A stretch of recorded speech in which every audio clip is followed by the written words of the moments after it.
Ashes of Creation has 64 classes. That is crazy. How they even gonna balance that? Like, it's insane. 64 classes in an MMO. Have fun with balancing that. But yeah, Narc made a video about this disaster. I have an opinion and I want to show you guys something on the 64 classes and balancing them. But yeah, let's first see what Narc has to say about that. You sure you don't want me to go in front, mate? I'm the tank. No, it's all good, mate. It's all good. He's the other this tank. Penguin stuff ain't that bad, you know. Well, I don't know about that.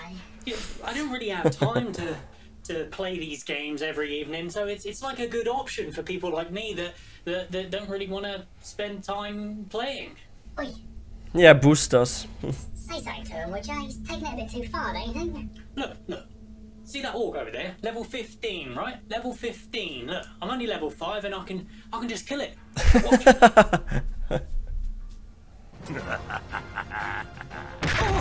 Oh, you see that? He's way too strong. I mean, we're going to be progressing on him all night. Holy shit. There's no harm in just doing another. Yeah, that's the current situation of games. That's so sad. Yeah, I feel like that's the current situation, and now with Diablo Immortal, like how it was with freaking Lost Ark at some point, and like games really need to freaking change when it comes to those microtransactions.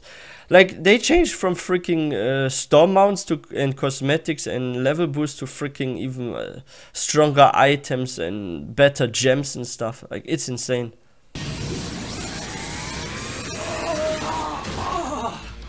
Oh, I tell you. It feels so good. It feels good. Come on in, boys. Come on in. But will we have that in Ashes of Creation? I don't think we're gonna have such ridiculous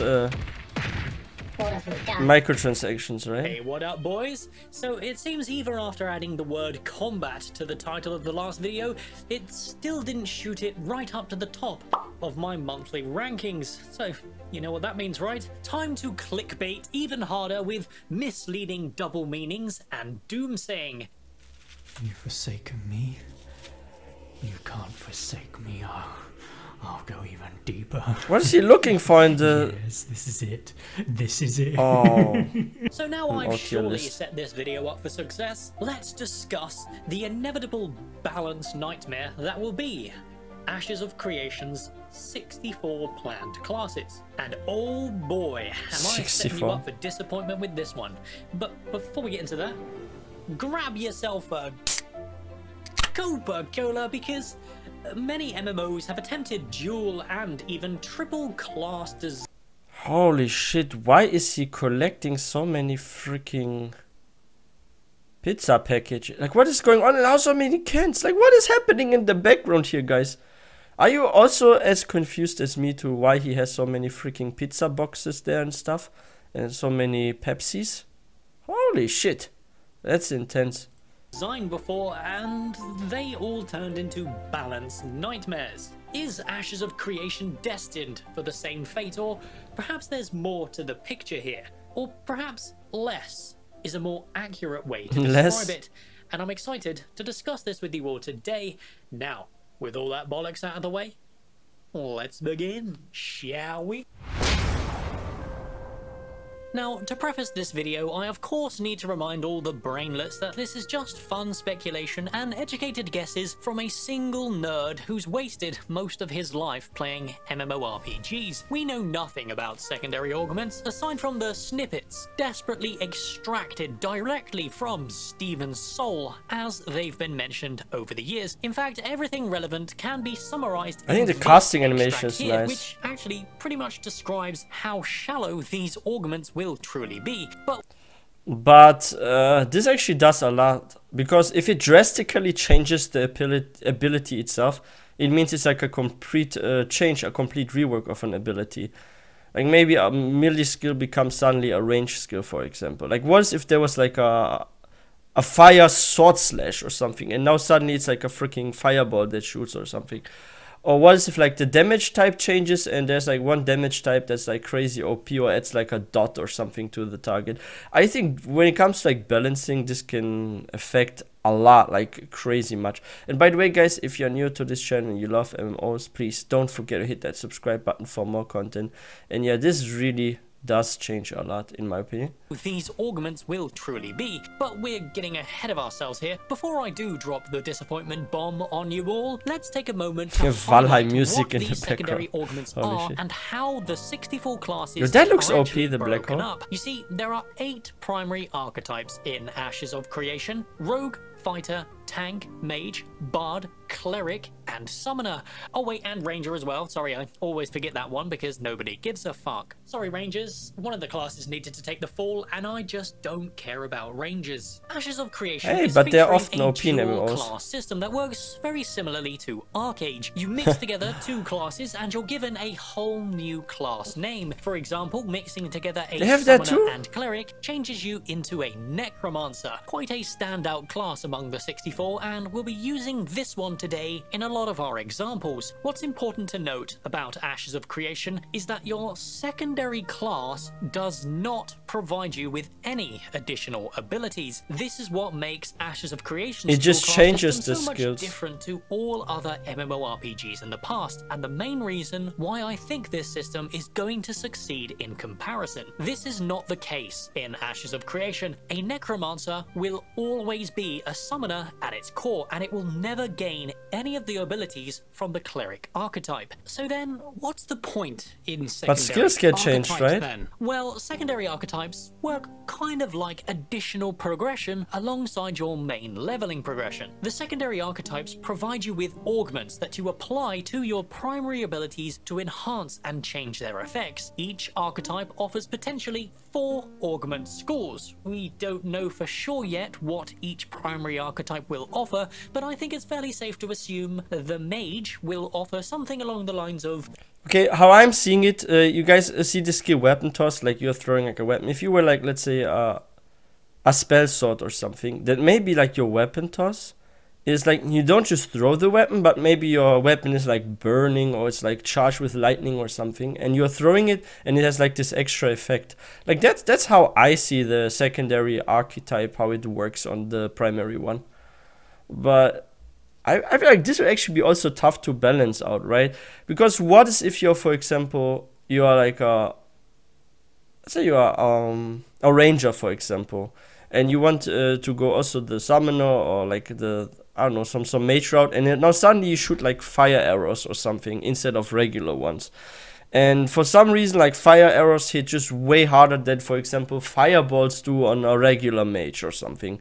Or maybe you have like some AoE skills that suddenly also have fire effects or something. I feel like this could be really broken, and it makes like certain classes the dot meta or maybe the AoE meta and stuff. Like, I wonder how they're gonna balance that.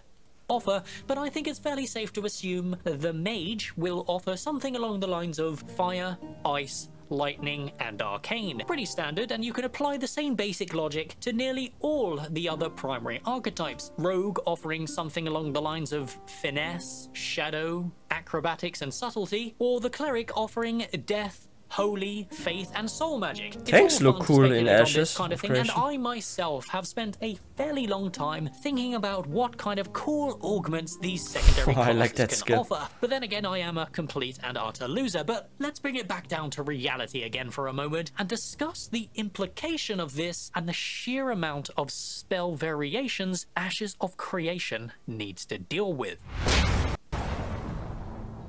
I think meta builds are a plague on the MMO genre, and It are a result will still of be this there in very Ashes social of Creation. media heavy time period. You simply cannot avoid social games falling into a meta or cookie cutter builds. This happened to Arcage, where their 300 plus class variations were cut down to only 6 viable.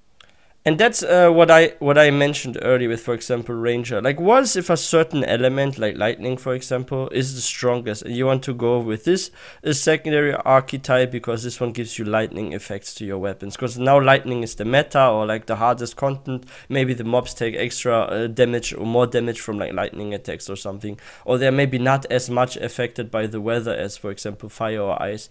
Or maybe fire is the meta. So there may be like certain things you want to go for, or maybe you want to go for something that provides you like poison effects.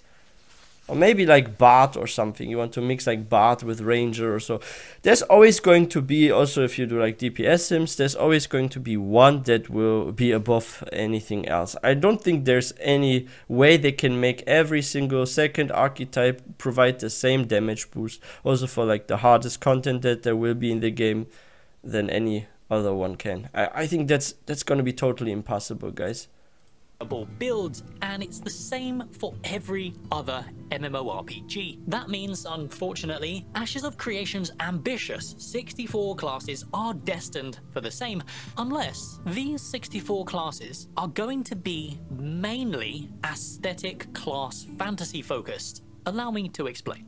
We of course know the minor changes that the augments apply, slight cooldown changes, changes to damage type, the distance, and of course swapping it from a melee to a range ability and vice versa. But Steven also but that's broken. These augments will drastically change the abilities themselves, which is where a lot of people's worries come from in terms of balance. Terrible wording on... But that is the broken thing. Like, what if you change a very hard-hitting melee skill into a hard-hitting range skill? And what if there are certain dungeons or also where there are like tons of mechanics you need to dodge, and now you are barely having a DPS loss because you can be in the safe distance and you can hit crazy hard and throw stuff at the boss, and you can constantly dodge the mechanics and stuff. For example, maybe it's an instant cast even your range skill. If there's like a cast time added, maybe you're better sticking to melee, but we don't know how they're gonna balance it, and to convert something from range to melee and melee to range,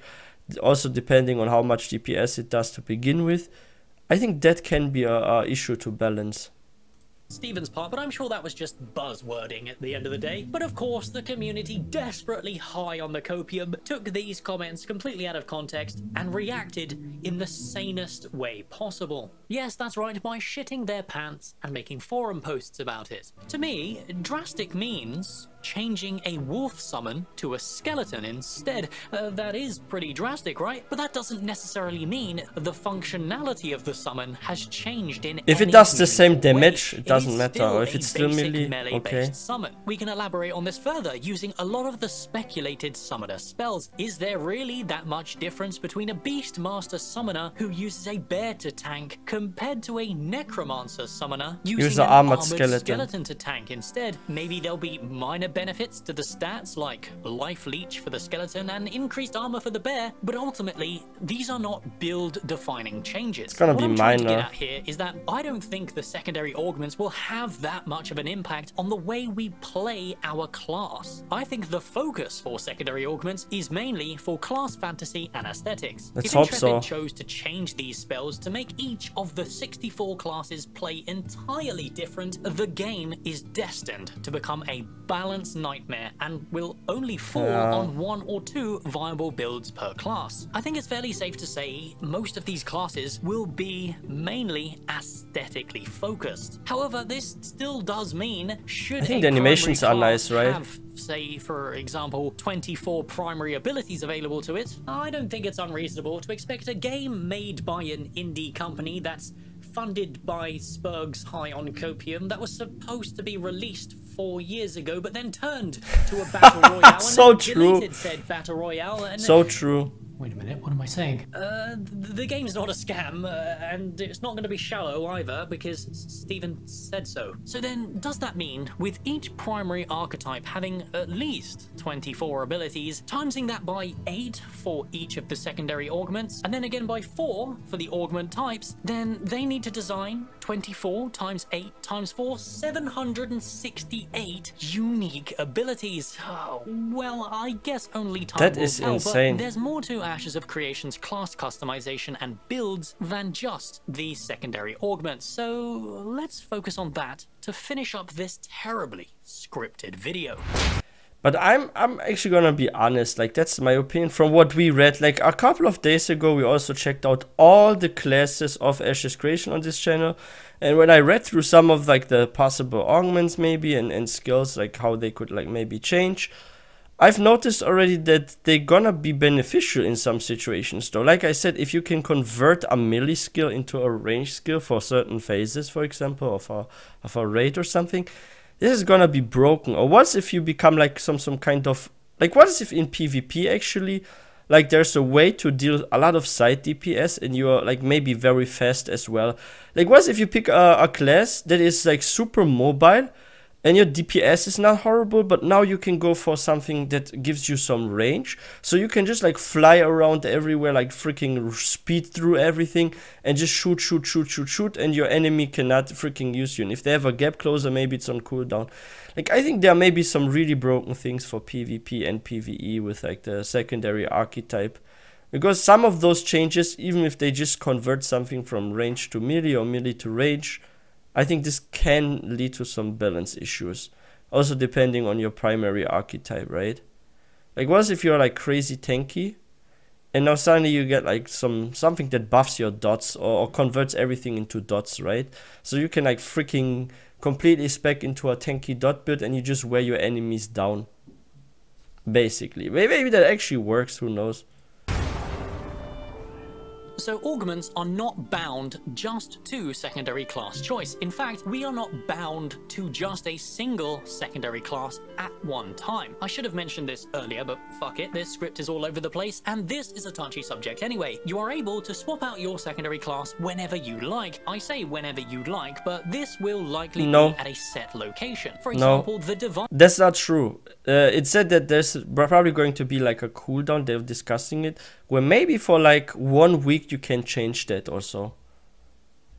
They're not sure what they're gonna do, but I've heard like the info that maybe they're gonna make it per week or something. So let's say you pick a secondary archetype and then there will be a certain cooldown, like, oh, you have to wait for a day or a week or so, and then you can change that again.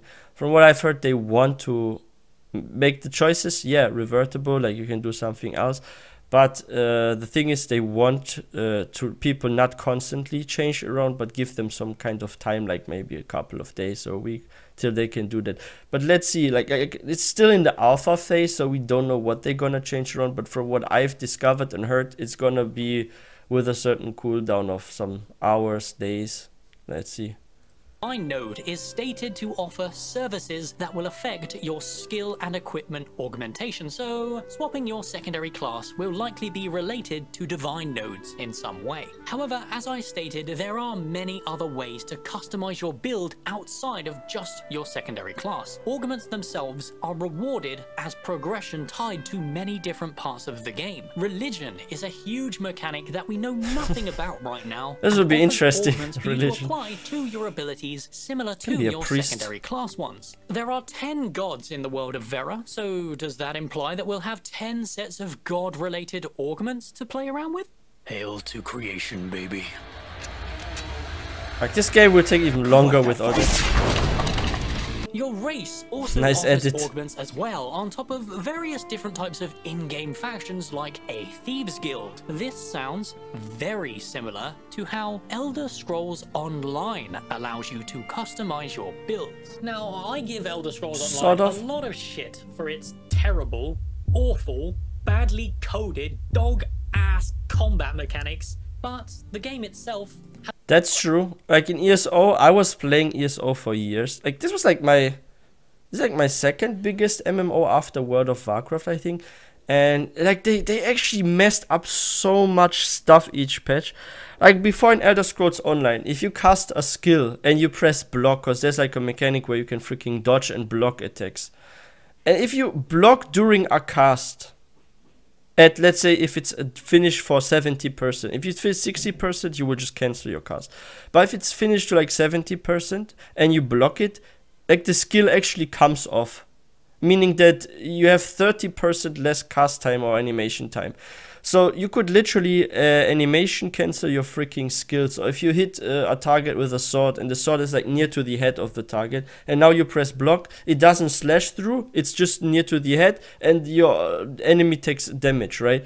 So it's actually weird. And then they said in another patch, oh, we don't want this kind of mechanic where you can freaking block cancel everything. We want the animations to be fluent for aesthetic reasons. So let's just remove that. And now they've added a cast time. And they broke something where now you can no longer reactively freaking dodge or block in some skills. So it also created some sort of balance issue, because now you had those kind of classes that have like longer animations, and you had less survivability than some other classes that are like instant casters, right? And they did like about similar DPS in the first place. So by letting one class not be able to escape an attack or dodge it or something, you actually made the other one that's like instant animations and casts a bit stronger. It was weird. They broke a lot actually in ESO. Like, I haven't played ESO for like eternity. Maybe they fixed some stuff, but when I like left ESO, it was a mess. Has a very good, immersive fantasy world. You see, ESO functions very similar to a traditional Elder Scrolls game, offering side quest faction content that rewards you with plus new the MMO. active and passive abilities as you ascend through the traditional Elder Scrolls faction quest lines. The Mage Guild, Fighters Guild, and Thieves Guild offering you literally build-defining abilities and passives that even goes into the really interesting parts of Elder Scroll lore, like the Dark Brotherhood and vampires. Oh, I love them, the Dark Brotherhood. And I expect this is the exact vibe Ashes of Creation are aiming for with their so-called social organization. I think that's good. But it doesn't stop there, my friends. Whilst we're still on the topic of ESO, Ashes of Creation's build customization also mimics Elder Scrolls Online's equipment mix and matching, allowing any class to wear any armor type and wield any weapon. Now, I call this an ESO thing because it's the only MMORPG that really allows this properly. But I thought this was so weird, because they have announced throughout the patches and interviews that they want every freaking class to be able to do every freaking role. They gave Sorcerer the freaking tanking abilities and stuff. Like, they changed passives where if you use this or you take this morph, you are suddenly tankier. And they even gave like Nightblades, the kind of like assassin class, you could say, the ability to become healer and stuff.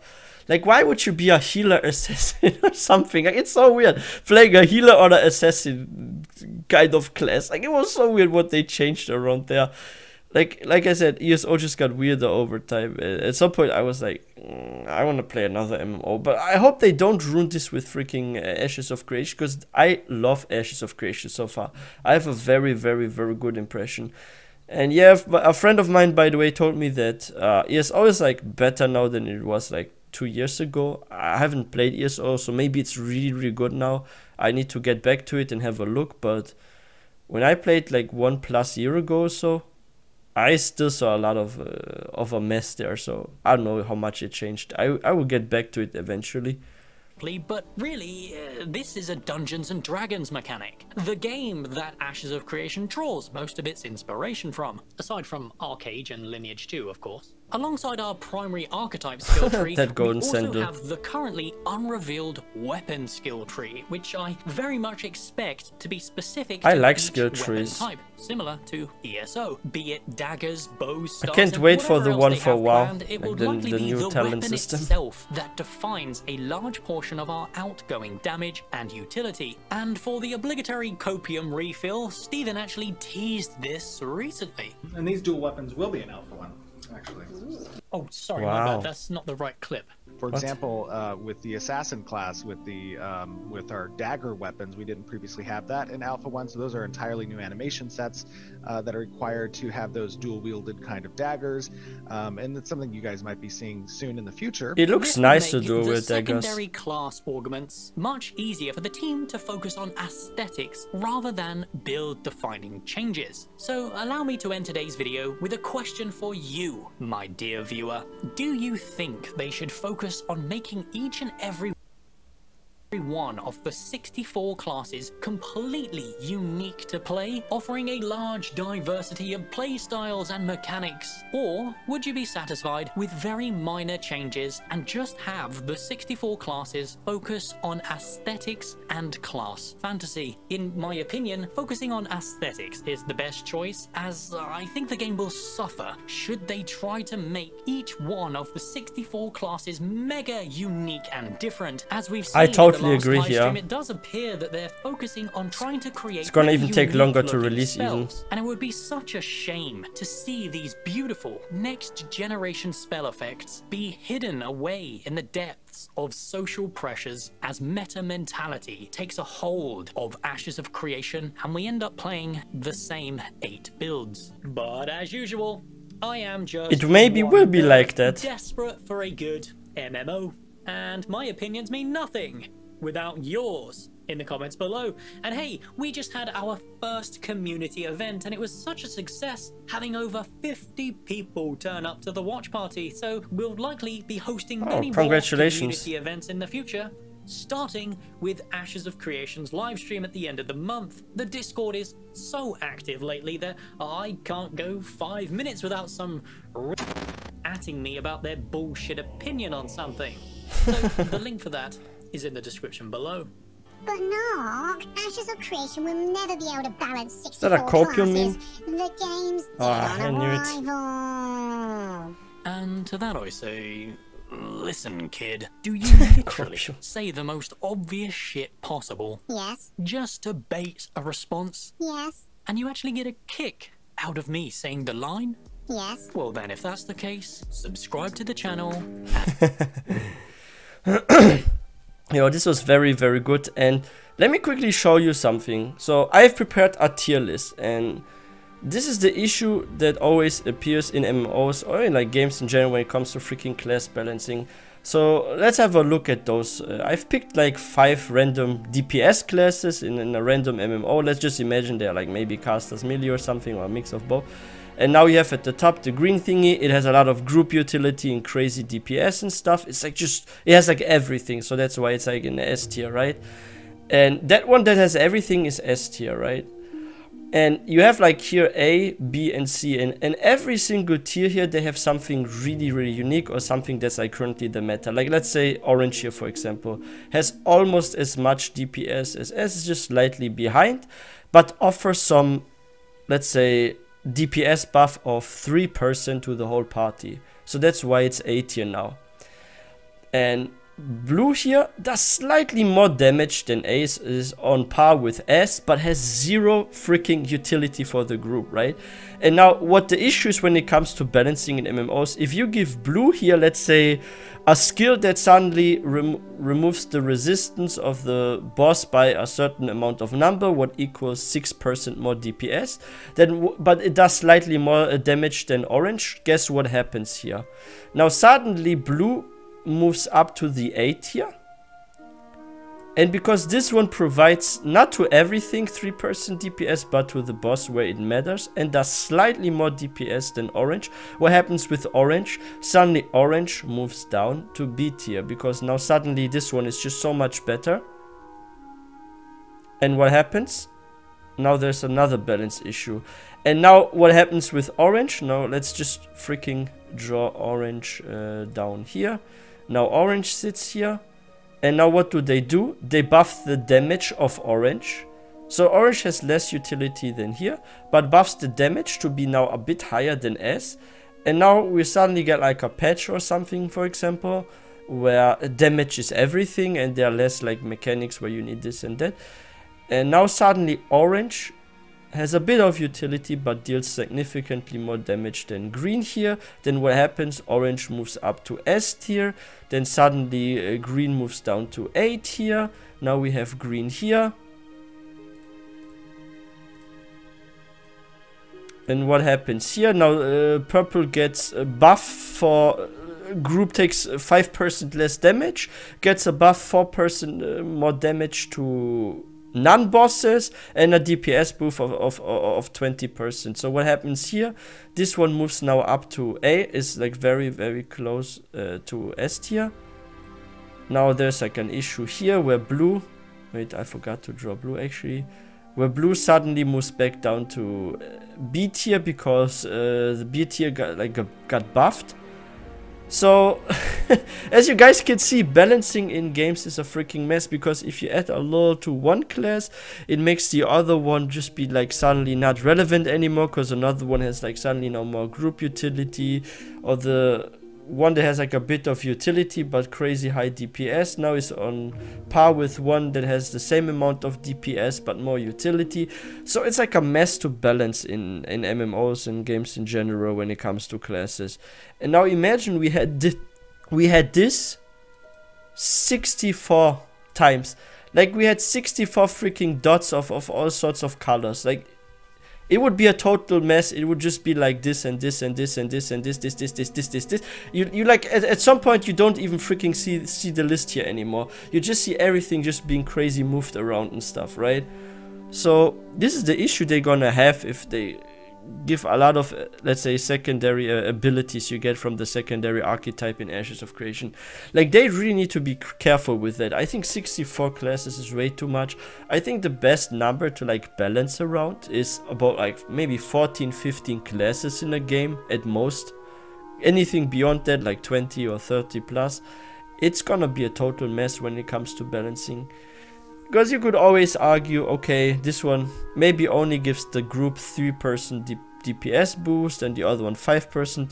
But hey, we could always add like maybe some skills to some side healing or something. So suddenly a certain class is useful in a raid because it offers a little support here besides the healer or something, right? So there are ways to balance if you have fewer options. But if you have many options, then you can do everything. Like one can do side healing, one can do a DPS boost for the group, one can buff everyone's resistance and be like kind of like a tank support, makes the tank tankier and stuff. But if you have so many classes, you will have some that are doing the same that another one does, right? Yeah, it's gonna be a total mess with balancing. So what do you guys think about this 64 classes issue in Ashes of Creation? Do you guys think they can somehow balance it, or are you also like me a bit questioning if 64 classes is the right choice for the game? Or is it better to have fewer classes? What do you think? Let me know in the comment section. And if you guys are new to this channel, please don't forget to hit that subscribe button for more content. I wish everyone a wonderful day. I will see you guys next time.